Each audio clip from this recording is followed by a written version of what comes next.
بسم اللہ الرحمن الرحیم الحمد للہ نحمدہ ونصلی علی رسولہ الکریم اما بعد السلام علیکم ورحمۃ اللہ۔ محترم بزرگوں، دوستوں، عزیز ساتھیوں و معزز خواتین، آئیے دین کی دعوت سے متعلق احادیث کا مطالعہ کریں انشاءاللہ۔ درود شریف پڑھ لیجئے۔ اللہم صلی علی محمد وعلی آل محمد وبارک وسلم۔ حدیث نمبر 34۔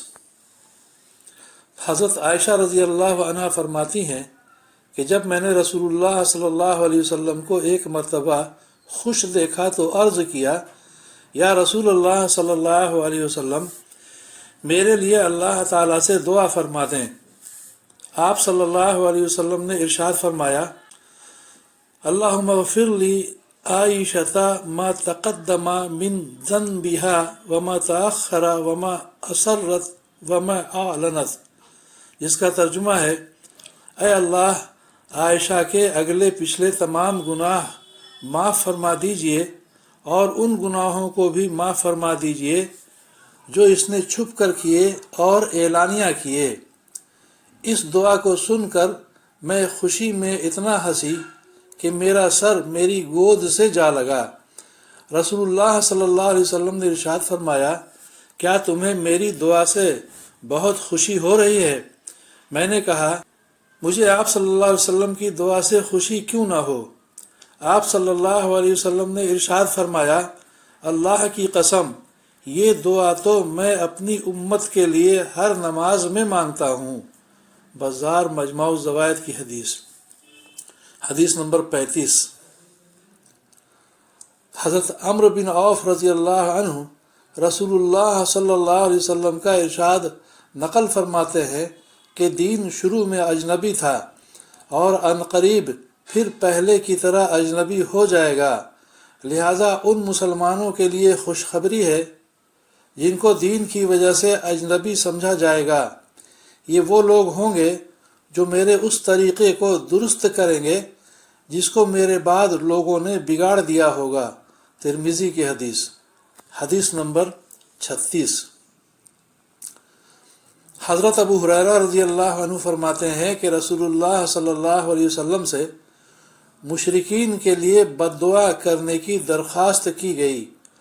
آپ صلی اللہ علیہ وسلم نے ارشاد فرمایا، مجھے لعنت کرنے والا بنا کر نہیں بھیجا گیا، مجھے صرف رحمت بنا کر بھیجا گیا ہے۔ مسلم کی حدیث۔ حدیث نمبر 37۔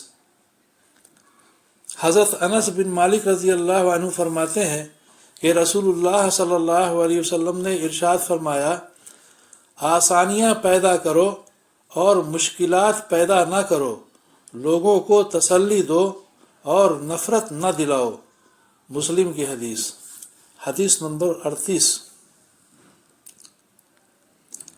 حضرت انس بن مالک رضی اللہ عنہ روایت کرتے ہیں کہ رسول اللہ صلی اللہ علیہ وسلم نے ارشاد فرمایا، جو شخص اپنی زبان سے کوئی حق بات کہے جس پر اس کے بعد عمل کیا جاتا رہے تو قیامت تک کے لیے اللہ تعالیٰ اس کا اجر جاری فرما دیتے ہیں، پھر اللہ تعالیٰ قیامت کے دن اس کا پورا ثواب عطا فرمائیں گے۔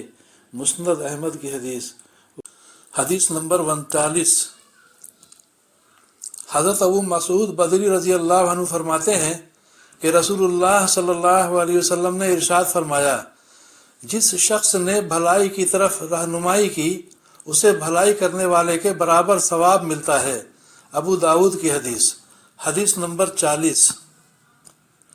حضرت ابو ہریرہ رضی اللہ عنہ سے روایت ہے کہ رسول اللہ صلی اللہ علیہ وسلم نے ارشاد فرمایا، جو شخص ہدایت اور خیر کے کاموں کی دعوت دے اس کو ان تمام لوگوں کے عمل کے برابر اجر ملتا رہے گا جو اس خیر کی پیروی کریں گے، اور پیروی کرنے والوں کے اپنے ثواب میں کوئی کمی نہ ہوگی۔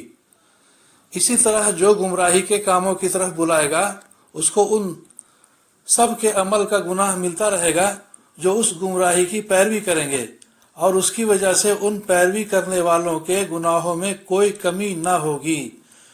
مسلم کی حدیث۔ وآخر دعوانا ان الحمد للہ رب العالمین۔ اللہ تعالی ہم سبھی کو سمجھ بوجھ کے صحیح عمل کرنے کی توفیق عطا فرمائے، دین کی دعوت دینے کی، اچھی باتوں کا حکم کرنے کی اور بری باتوں سے منع کرنے کی ہمت، طاقت اور توفیق عطا فرمائے، ہم سبھی کی پریشانیوں کو دور فرمائے اور دونوں جہاں کی عافیت مقدر فرمائے، آمین یا رب العالمین۔